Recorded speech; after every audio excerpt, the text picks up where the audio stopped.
Selamat pagi Bapak Ibu, saudara-saudara yang dikasihi oleh Tuhan. Shalom dan salam sukacita untuk kita sekalian. Puji Tuhan, pagi ini kita bersyukur oleh karena kasih Tuhan. Kita boleh menikmati bangun pagi dan saat ini kita memulai kegiatan dan aktivitas kita.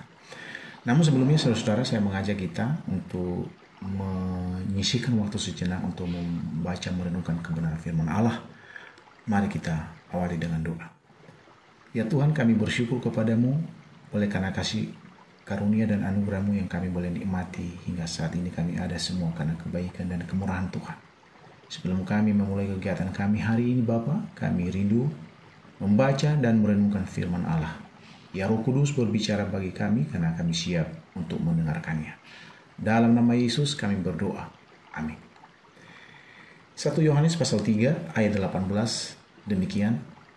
Anak-anakku, marilah kita mengasihi bukan dengan perkataan atau dengan lidah, tetapi dengan perbuatan dan dalam kebenaran. Tema renungan bagi kita pagi ini adalah kasih yang nyata dalam tindakan. Ada sebuah kalimat bijak yang sangat dalam maknanya. Satu teladan yang baik lebih berharga daripada 1000 nasihat yang baik. Kalimat ini mengingatkan kita bahwa tindakan memiliki kekuatan yang jauh lebih besar daripada sekadar kata-kata. Dalam kehidupan kita sehari-hari, kerap sekali kita menjumpai orang-orang yang pandai berbicara tentang kasih, kebaikan dan kepedulian, namun tidak menunjukkan semuanya itu dalam perbuatan nyata. Dunia ini haus akan keteladanan. Bukan sekadar ucapan manis, tetapi tindakan nyata yang mencerminkan kasih yang sejati.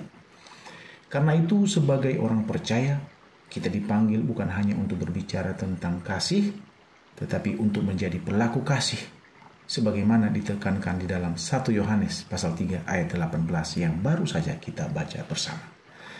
Nah, Bapak Ibu saudara-saudara, 1 Yohanes ditulis kepada jemaat Kristen mula-mula yang sedang menghadapi ajaran sesat dan juga perpecahan internal, terutama karena pengaruh gnostik yang memisahkan antara iman dan perbuatan. Yohanes dalam pelayanan pastoralnya menegaskan pentingnya hidup dalam terang, saling mengasihi, dan berpegang pada kebenaran Kristus. Terkhusus dalam pasal 3, Yohanes menjelaskan bahwa tanda seseorang menjadi anak Allah bukanlah seberapa fasih ia berbicara tentang kasih, melainkan sejauh mana ia mewujudkannya kasih itu di dalam tindakan nyata.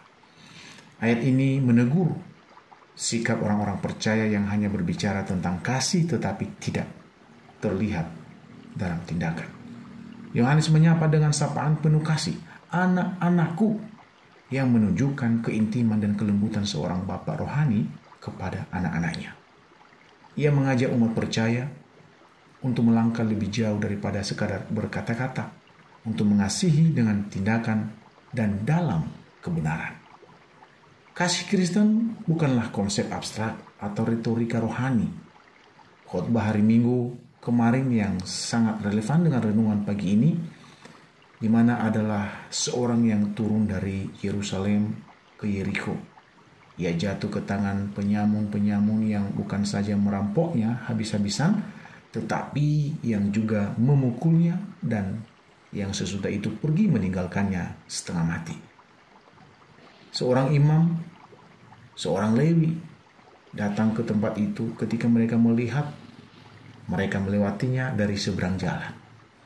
Saudara, Alkitab mencatat, setelah imam dan seorang Lewi ini lewat, lalu ada seorang Samaria yang sedang dalam perjalanan ke tempat itu.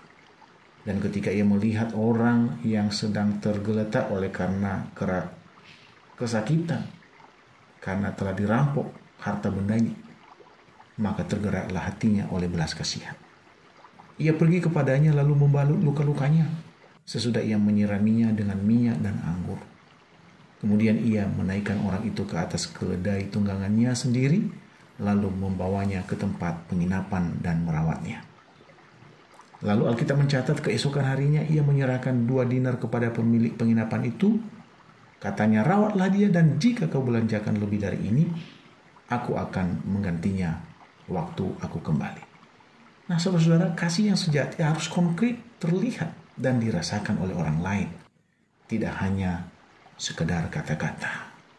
Kasihan ya, lekas sembuh, atau apapun pernyataan-pernyataan kita lainnya.